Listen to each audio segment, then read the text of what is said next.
HTC Desire 8020 and let me show you how to reset network settings on the following device.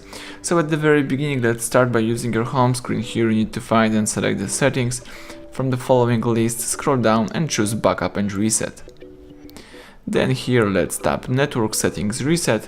This will reset all network settings including Wi-Fi, cellular data and Bluetooth. So if you are aware of this, let's choose Reset Settings.